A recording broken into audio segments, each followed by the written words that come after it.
ৰাজ্যত আজিৰে পৰা আৰম্ভ হৈছে হাইস্কুল শিক্ষান্ত পৰীক্ষা। কঠোৰ সুৰক্ষামূলক ব্যৱস্থাৰ মাজেৰে পুৱা 9 বজাৰ পৰা অনুষ্ঠিত হৈছে পৰীক্ষা। পুৱাই প্ৰতিটো পৰীক্ষা কেন্দ্ৰত বাহিৰত দেখা গৈছে অভিভাৱকৰ ভিৰ। এয়া মৰাণ উচ্চতৰ মাধ্যমিক বিদ্যালয়ৰ পৰীক্ষা কেন্দ্ৰৰ দৃশ্য দেখুৱাইছো।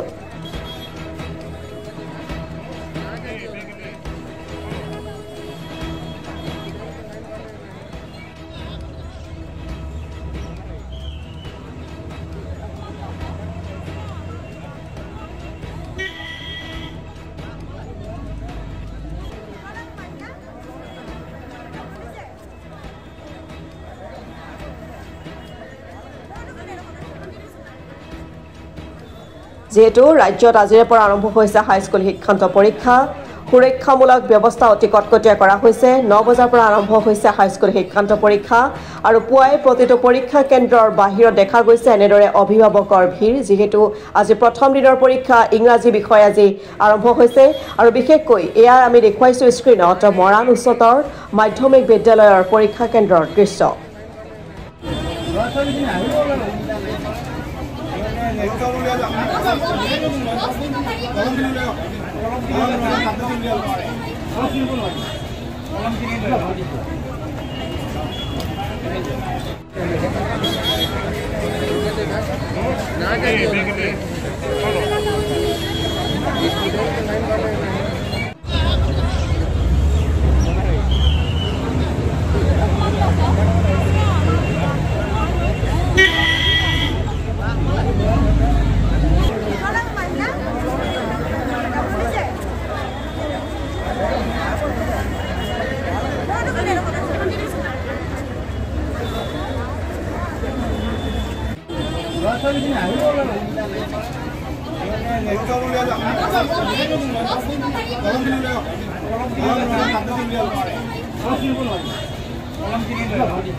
হয়, হাইস্কুল শিক্ষান্ত পৰীক্ষাত অৱতীৰ্ণ হোৱা সমূহ ছাত্ৰ ছাত্ৰীলৈ আমি সদৌ অসম আদিবাসী ছাত্ৰ সন্থা হৈ আন্তৰিক শুভেচ্ছা জ্ঞাপন কৰিছোঁ। যিটো মানে দখলা যিটো উচ্চ মাধ্যমিক শিক্ষান্ত পৰীক্ষা সেইটো যাতে চবেই অৱতীৰ্ণ হয়, ভাল ধৰণে তেওঁলোকে অধ্যয়ন কৰি অৱতীৰ্ণ হয় তাকে কামনা কৰিলোঁ।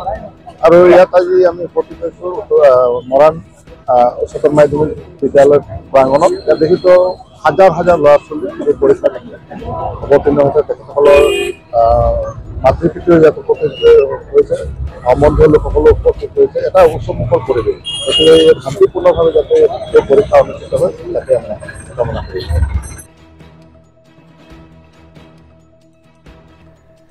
মৰাণৰ পৰা দীপু সোণোৱালৰ ৰিপৰ্ট, অসম টুডে।